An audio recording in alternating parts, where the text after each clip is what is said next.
Welcome to Emily Kate Made This. I am Emily Kate and I'm coming to you from Berlin in Germany. Welcome to my knitting slash sewing slash general crafty YouTube channel. Welcome. And we're nearly at 2,000 subscribers, so that's exciting. I know numbers don't really mean anything, but it's still exciting. It does kind of mean something. So this episode is going to be mostly about what my works in progress. I don't have any finished objects unless you count the one that I just uploaded a whole video about, which I can show you again in a minute. But I just had like the whole of January and into the beginning of February, I just can't make a decision on anything. I want to knit everything. I want everything to be on my needles now, but every time I cast something on, I don't really feel like knitting on that. And that's never happened to me. Obviously, I have had a project that I didn't want to knit on, but every single cast on, that was weird. And I wanted to finish everything that I had on my needles, like my UFOs, but I didn't want to knit any of them. I wanted to, I basically just cast on a whole bunch of stuff and got very frustrated that I couldn't make a decision of what I actually wanted to make and knit. And it all boiled down to the fact that, which I've now discovered 2 days ago, I had some balls of wool and I just wanted to finish this project and I didn't have enough yarn. And I thought, no, it's fine, I'll just work on something else. And in the back of my head, it's just niggling away. I just want to finish that project. That is what I want to do, and distracting myself with everything else is not working. So I bit the bullet. And is that an expression? I'm now having an English malfunction. I took the plunge, shall we say, and I finally ordered the yarn. So I'll show you the project I'm talking about. I am expecting the yarn this week so that I can finish this. I think this is the oldest stash yarn, theoretically. Back in the day, back in 2020, my mum gave me some Drops Nord yarn and that was 2020. And I can't remember what I did with it, but I used some of it to make one of my vintage chevron jumpers, and I ran out, so I had to buy more, but then I bought too much, so then I had enough left over. So then I started another project and then I ran out of yarn, so I had to buy more. So at what point is it really stash yarn if you keep having to buy more? And that is the same story with this jumper. This is the jumper that I want to make. It is Bows Are News. It's on my Make 9 or Make Bazillion, and I thought I would use yarn that I had in stash, and I ran out of both, but I've decided I'm only buying one. So I'm trying to get this into a position that you can see it. I did get quite far. I hope and think it will look better when blocked. We're at this stage.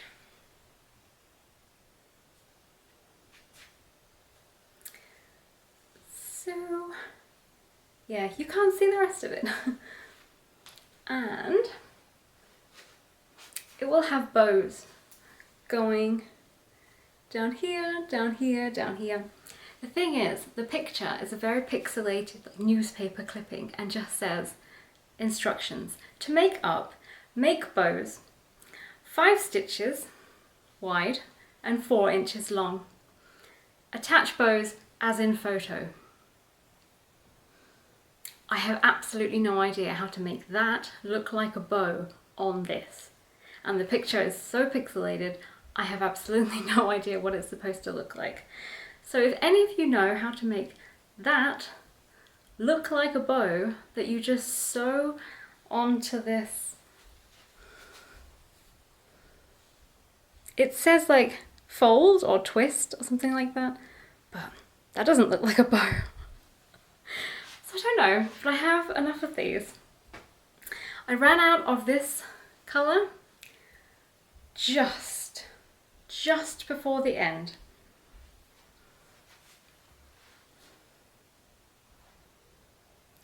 There.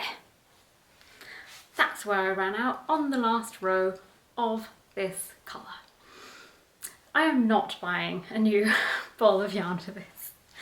I will, I don't know, find some other blue that is a completely different shade, because I don't own any other blue like this. But yeah, a whole ball of wool for that? Absolutely not.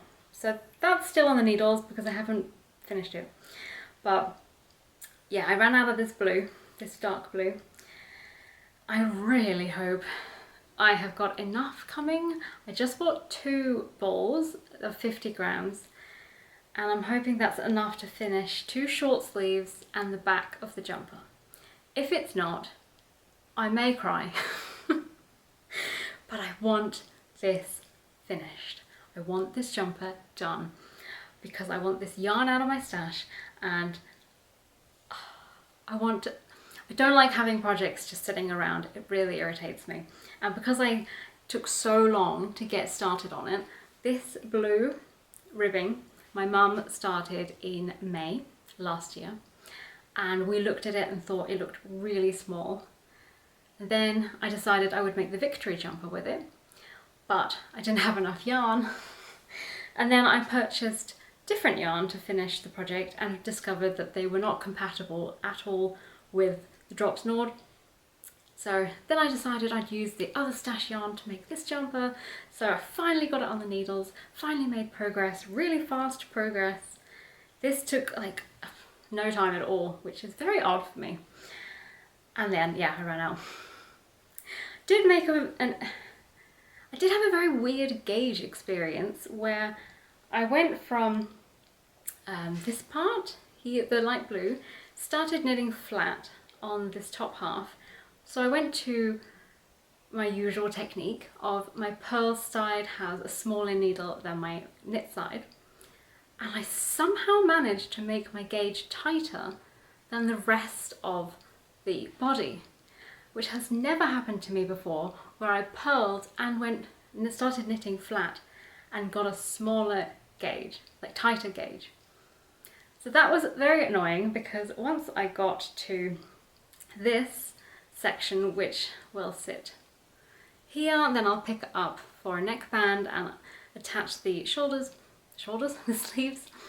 This was about 1 centimetre in width. Yeah, it was so tight, so wrong. I had to do all my calculations again, rip out this whole blue section and start again. And then when I changed the stitch count a bit, then when I checked my gauge, I was different again. So that was fun. So who knows when my next yarn comes, what my gauge will be on the back of the jumper. How fun. Sarcastic much? So yeah, that's how much blue I have.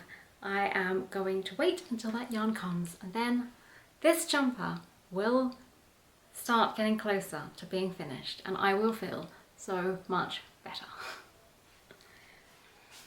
I am not 100% sure what stage I was at when I talked to you about my forest berry jacket, or forest berry cardigan, but I know I was in a pickle. To be honest, I'm still in a bit of a pickle, but I really wanted to make this cardigan, and when I purchased the pattern and when I found this pattern, I hadn't made actual vintage garments before. So to me it looked marvellous. But now that I've actually knitted vintage patterns and the set-in sleeves and everything, and I really like it, when I look at the picture now, I'm like, do I like that? Don't know. Because the technique is that you do the arms and the body, and then you join the arms to the body and do like a raglan. And I want to learn this technique, so I'm going to do it. I have decided on that, because I was going backwards and forwards. Do I turn it into a jumper? Do I turn it into a fake cardigan? Do I do this? Do I do that? I'm going to do it as the pattern says, for I'm going to say 3 reasons. 1, understanding that pattern backwards, like it's knitted flat, so trying to understand all of the stitches and the bobble berries and everything in the round, I don't want to deal with. I don't want to deal with recalculating everything. Number two, I also want to see what it looks like, how it works. Do I enjoy doing it? Maybe just because it looks like it does in one picture doesn't mean it will look like that on mine. And the third just being I want to follow the pattern because I bought the pattern. And it is very beautiful and I think it will look really good. I'm just, yeah, making life complicated. So I purchased the yarn for that pattern in Sweden when I was there in April. And I went with it being, it was quite similar to the Hillersvåg Ask, which is, I'm going to say 315 meters in 100 grams. And mine is Kampes garn or Kampes wool, which is 300 meters per 100 grams. And they're both woolly wools. And I figured they would be quite interchangeable. In the pattern, it's knitted, I think in pickles and then also in ask. And when Helena made the pattern, Helena being the designer, she knitted it twice. She knitted it in pickles and then she knitted it in ask. And she found that her gauge, like the cardigan came out much bigger. So she recommended to go down a needle size. So I did, not drastically, I did 3.75 instead of 4mm. But my gauge was off and I can't remember exactly, but it's only one stitch. So if the pattern is 21 stitches, I was getting 22. And then I blocked my sleeve. So I started with a sleeve and then I blocked it just to see if it would look nicer because unblocked it's quite gappy. And here it is. This is the increases. So you can still see them and it has been folded on the floor.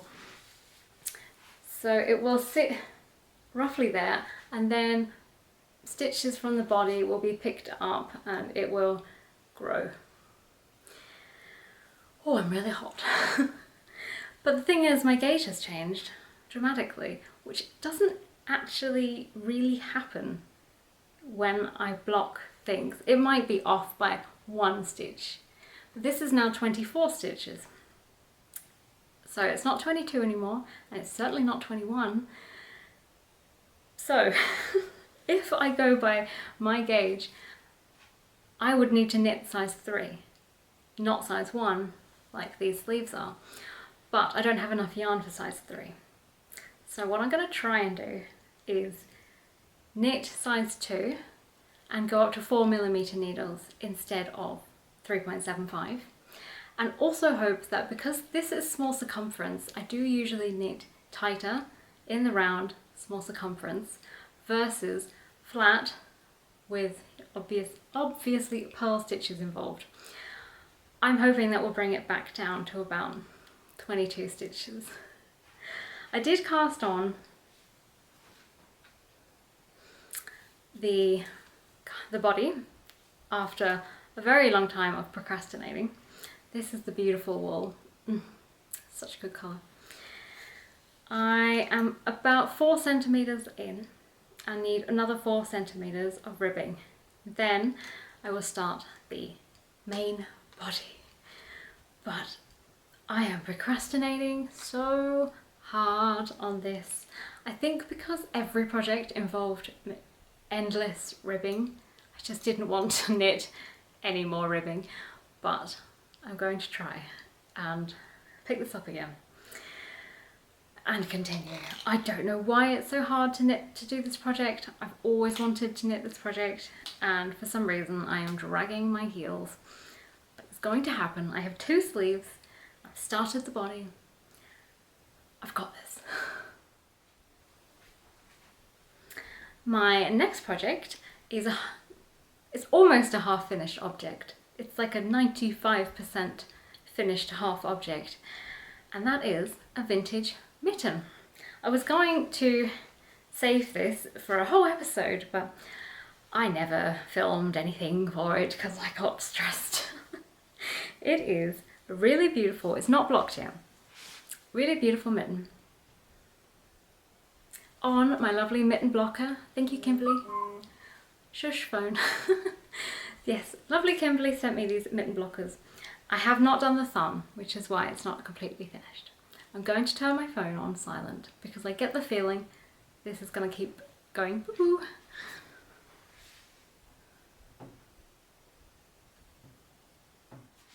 Okay, the phone is silenced. This is a pattern from a German book from 1949, I think. The chart is painful to read, which is why I'm struggling, but I'm getting there very slowly.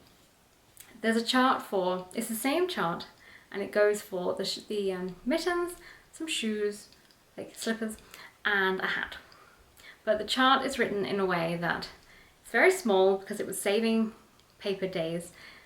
Every stitch that is white is marked as a black dot or a black cross, and every stitch that is a colour is marked as white. And every time I read these charts, I look at it and say white and knit with white, and then I have to rip it out and go, no, no, no, white does not mean white, white means orange, black means white. And sometimes I can get into a roll and it's fine, and then other days I'm looking at it thinking, what? Why does that look so weird? And then I realised that I did a white where it should have been orange. And now for the second mitten, again, paper saving means you have one chart for 3 patterns and you just move things around for this. So I have to mirror the image so that I can do my left mitten, and also, yeah, the colour swap. And yeah, it's been a little bit too much for my overwhelmed brain, but I think I've cracked it. I think I've got it. So I have started. I've done about, I think I've done 5 rows of the colour work and the ribbing on the new one. I really have to do the thumb, but the thumb chart is even smaller than the main chart, and that was small. So I need to buy a magnifying glass lamp, like embroidery lamp, which has a magnifying glass, so then I can look at the chart and everything and see it. So a wonderful viewer, maybe I think a couple of you actually suggested this, so thank you. I don't know why it didn't occur to me.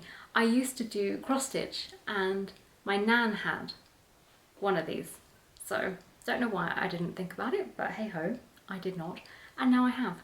So that is what I need to get in order to read basically the majority of my vintage patterns from my German books. I've got quite obsessed with these 1949 to 1958, I think is the youngest. And yeah, these magazines are beautiful and very cool. I will show you more, probably not today, but soon. So this is where I am at with this mitten. Unfortunately, I did knit this to pattern, and I didn't think about it fitting. I just thought, I'm getting it, I finally understand, I'm gonna get there, I'm nearly at the end. And yeah, it didn't really occur to me to check gauge or check the size. It is too big for me, but I have a plan. Either my husband will wear them because they fit him, or I will wear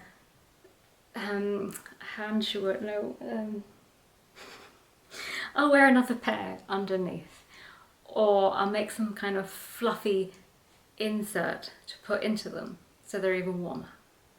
This is actually Hillersvåg wool, the Tinde, that was left over from my mum's jumper. I made her a fox jumper, and that was the fox face. And the white is some Ullcentrum leftovers. So yes, that's on the go. My next project, I need to show you the original part. My next project,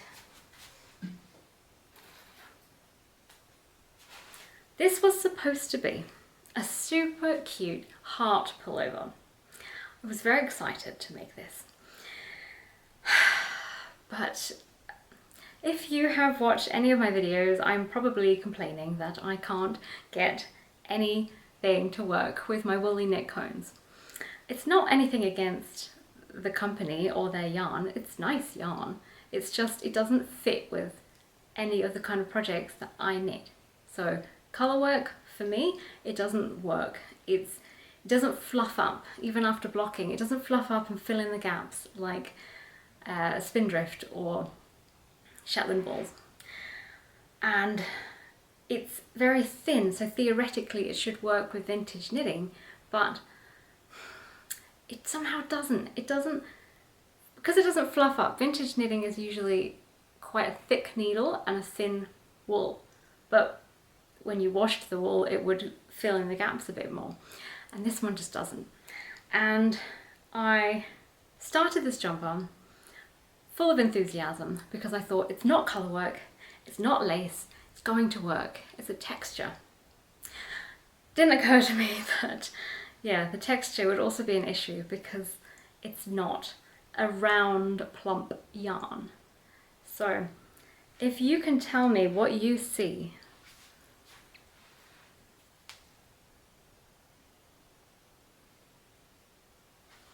Do you see a whole bunch of love hearts?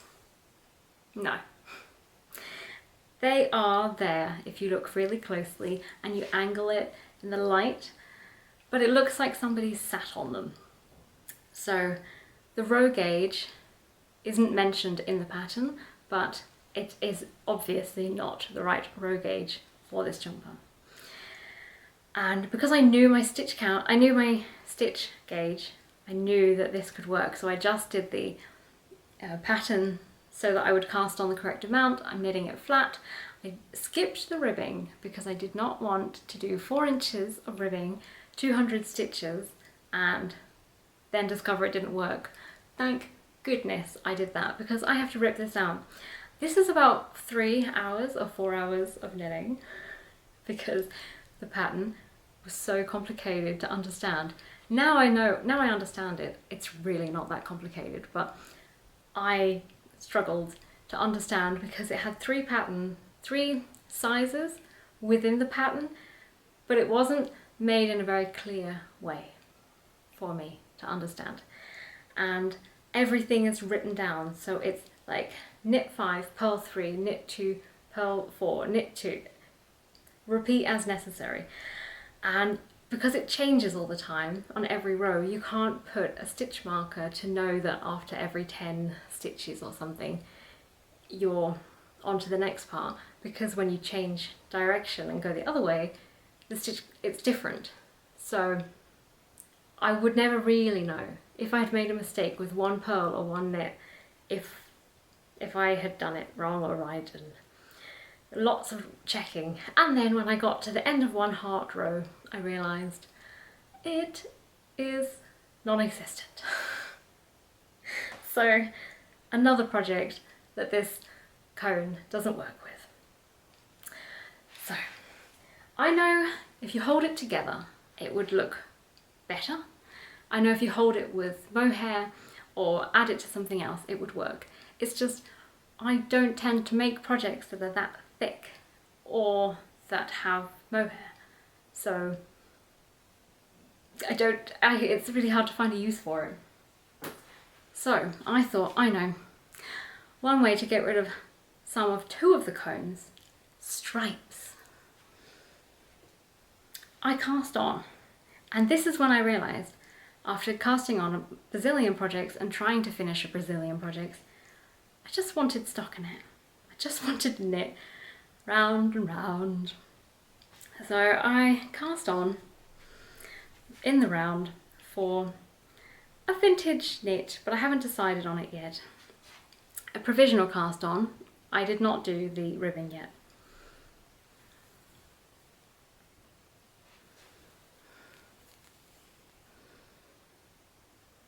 See, for me, I don't like how gappy this is.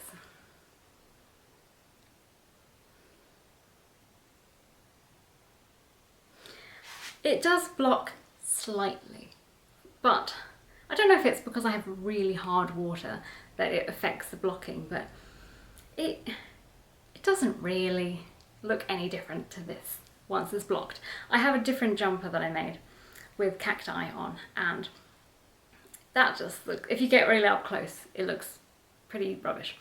But from a distance, it looks very cool, so I like that.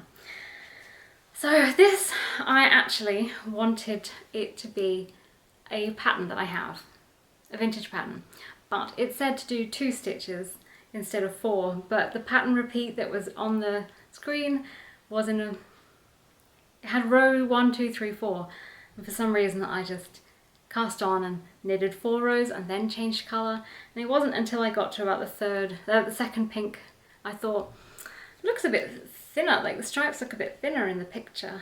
Then I looked at the pattern and realised it's 4 rows, but it's knit 2 rows white, row 3 change to pink yarn, or whatever, contrast yarn, knit 2 rows.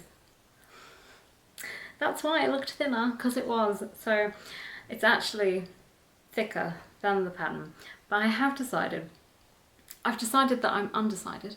I think I want to make this jumper in the style of this one, which this one came out far too big. It was my first vintage knit, and I used a DK or sport weight yarn for a fingering weight vintage project. I think it's because it didn't have the gauge or something, I don't remember, but basically it came out enormous. I still wear it, and it's still, I like styling it with skirts and belts and stuff, but it wasn't the correct size. But I thought I could make this in a similar way. So basically I'll knit this in a long tube.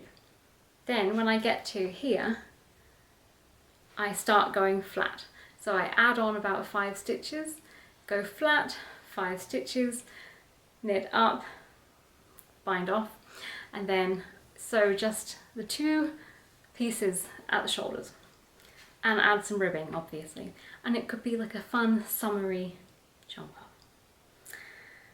That's the plan anyway, because I want to knit a jumper that's in the original pattern, but I want it to look like that jumper, and I want it in a yarn that I like more. So this will hopefully grow. Okay, I have 2 more things to show you. If you are in need of a giggle, this should satisfy you. I decided to pick up a project from last year, about this time actually, either January or February. I decided to knit some Thrummed Mittens. And I've never done this before, I've never thrummed, and I made a start on them.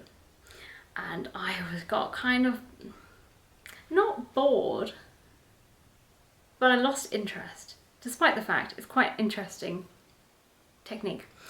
Anyway, the pattern is sort of this one, except I did different needles, I did different yarn, the gauge is different, and it did different yarn, that's not English, I used different yarn, I used different needles, and yeah, my gauge is totally off, and I didn't follow the instructions for how they use thrums, how they put them in. I used Very Pink Knits tutorial. I think I need like an animal comb, fur comb, to tame it so it might not look like this. It's the size of my face.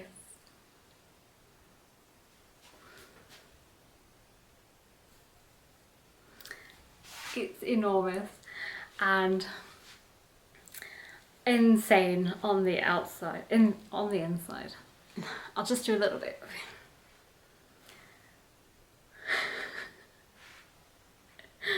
Yeah, so it's meant to be very warm, very toasty, and I think if I could get a comb and brush down these little thrums on the inside, it might lay flatter and maybe not look like Harry Potter's aunt that gets blown up and turns into like a blueberry. I love them because they're so hilariously fat, and they do look like adorable little fluffy hearts, which is basically what sold me on the whole thing. But they are going to make me feel quite ridiculous if I go out with these 2 huge hands like Mickey Mouse. But yeah, as I said, hopefully I can tame them on the inside. I also don't know what will happen if I block this, because I don't want it to be one just big mass mat of ick. So I have to find that out. I have not cast on the second one yet. It took an entire year to get around to finishing this one. I was about here at the beginning of the year, and then I was so fed up of seeing it, and I was forcing myself to be enthusiastic about knitting it.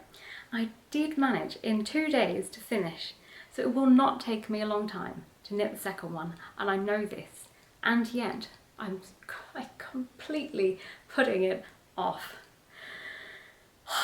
I need to just pull myself together, because right now I've got second mitt syndrome on 2 mittens that I'm struggling to knit. All I want to knit are jumpers, but how many jumpers does one person need? Not that many, and I could just sit and knit jumpers all the time. I can knit sleeves, but knitting 2 pairs of socks or 2 mittens, it's so much more difficult. But it's like there's so much more knitting in a sleeve and a jumper. But for some reason, that sounds more appealing. I really hope I haven't come across as moany, but I'm not going to pretend like everything's marvellous, because I have been very frustrated just because I couldn't make any decisions at all. But I'm getting there. I feel much better now because my new yarn is coming to finish that jumper. I finally cast on the body for the cardigan, so I made a decision on that one. I have got the second mitt going for the German handschuh, and I do have the needles and the yarn sitting there to cast on the second massive fluffy mitten. And the other yarn, the other jumper, the stripy one, which I also discovered whilst just randomly thinking, I've never knitted a stripy jumper before. I've never knitted anything stripy. So that's my first stripe interlude.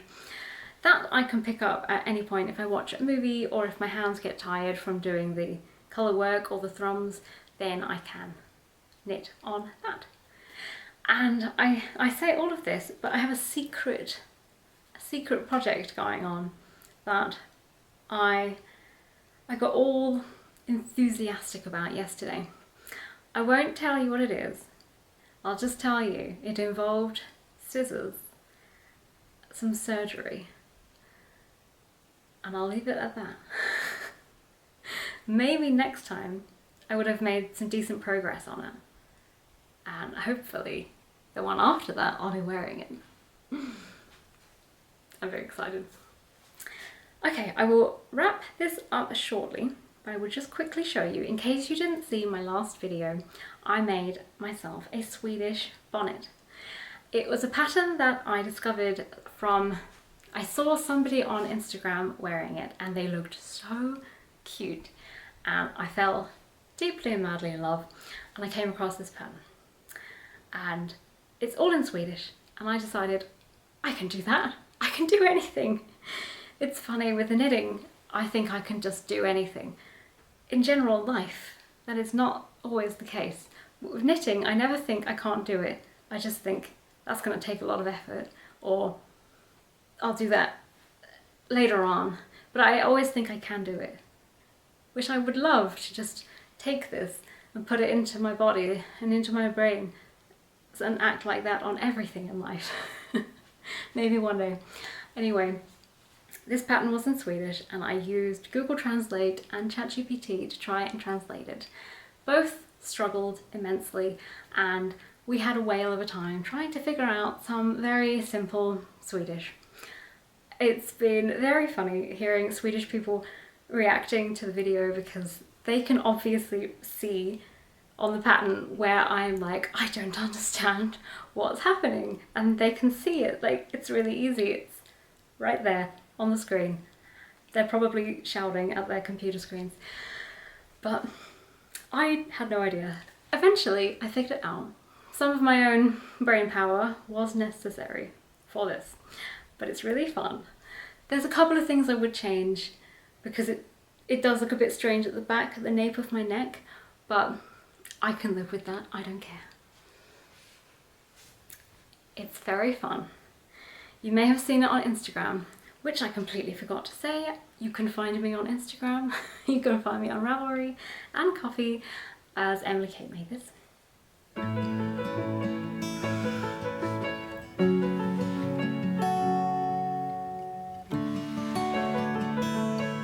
Completely destroying my curls. Isn't this adorable?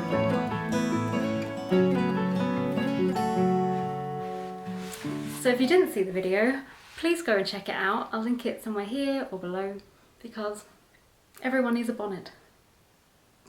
Not necessarily a Swedish bonnet, but everybody needs a bonnet. I have another 2 bonnets I want to make. They're vintage and I am very tempted, but I cannot cast on anymore until I have at least one of these, if not 2 of these projects done, because I'm going to be overwhelmed by jumpers and hats and mittens.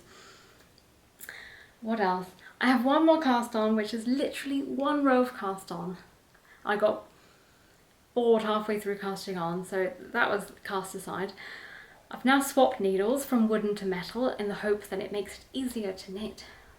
We'll see, that might just get ripped down. But yes, as you can see, I am all over the show with my knitting, trying to calm. Before I go, I just want to show you quickly, not in great detail because this camera does not do focusing if I get anything close to the screen, but I thought I'd show you some of my recent eBay purchases. German magazines. This is so cool. And the one on the back, I mean, I want this badly.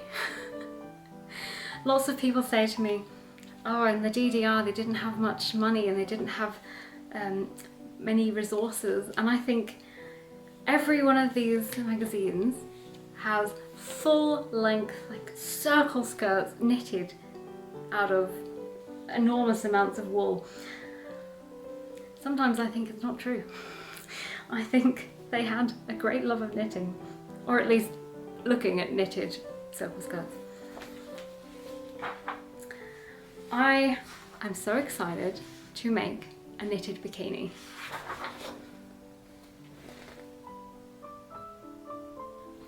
I just haven't figured out yet which yarn to use. I don't like go swimming. I'm not going to go to the swimming pool in a knitted bikini, but I like the idea of having a vintage swimsuit bikini and I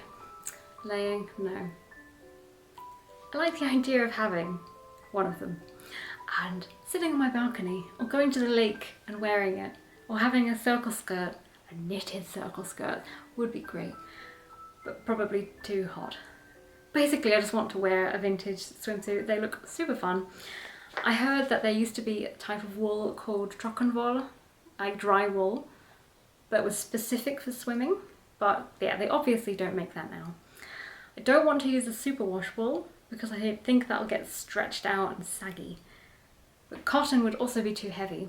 So probably back to good old Swedish wool and make some fun bikinis. I also really love this one.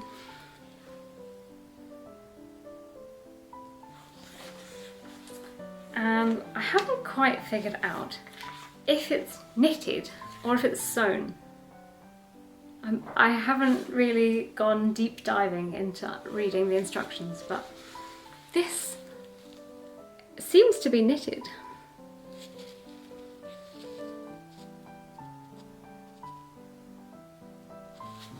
And I'm a big fan. I like that. So that's one of them, which is gorgeous. And they're from 1954 4. One of them's 1954. They're around 1951 to 1954. One of them has an actual date, and the other ones are younger than that one. This one has a bonnet, but it's for kids, but I don't care. I think this will happen in my life.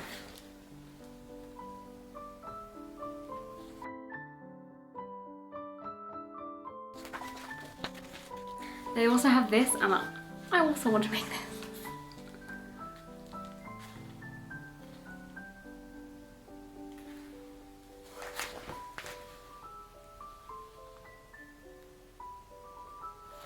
I really hope these are not super blurry for you. So yeah, I could go through them all, but unfortunately I bought this one not realizing that it didn't come with the instructions. Because if you've seen any of my Instagrams, I think one of my videos on here, they give you the magazine and they have some pictures. Sometimes they have pictures, sometimes they're just illustrations of the garment. And it might tell you, this is a whatever. This is in size blah blah. It's lovely and stripy and goes well for summer. And look at the big, huge piece of paper and look for number 49 and you'll find the pattern. And this one does not come with the pattern booklet. I'm really sad because there are some beautiful patterns and no pattern books. The reason I bought this one was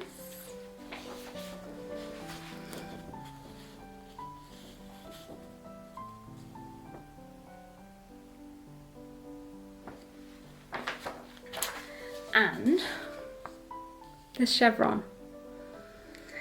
This was delivered in a little plastic bag with sellotape, and when I took it out the bag, the sellotape got stuck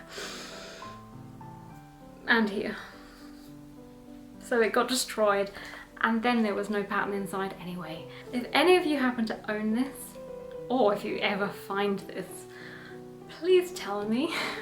I'd love if you could take some pictures of the missing patterns for like 4 or 5 of the patterns I wanted to make.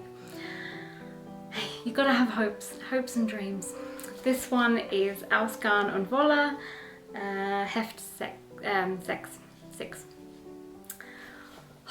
So sad it didn't come with the instructions.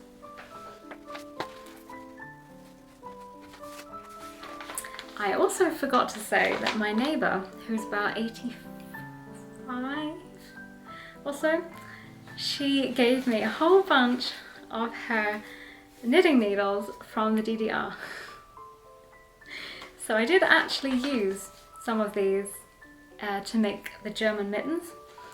I'm not gonna lie, Jarbo needles have a much better cable and it was a lot easier to use for magic loop. So I think I will use these ones more for knitting flat because I don't have to worry about the cable, but they're very fun. Okay, I'm actually officially going to wrap this up because I have 9 minutes left. So thank you very, very much for watching, and I will hopefully see you next time. Bye! Hello, completely forgot to even mention, yeah, elephant in the room, cut my hair. Actually, it's a lie, my husband cut my hair. I gave him full control with the beard trimmer and he trimmed my hair into like a U shape, like a horseshoe, so that it would hopefully sit better with some curls in. We took out like that much hair. It's very scary. And yeah, I was trying to do the Betty bangs and it looks a bit strange this morning, don't know why, but it was at a very good angle yesterday and now this morning it has gone a bit mad. Hey ho. It's fun.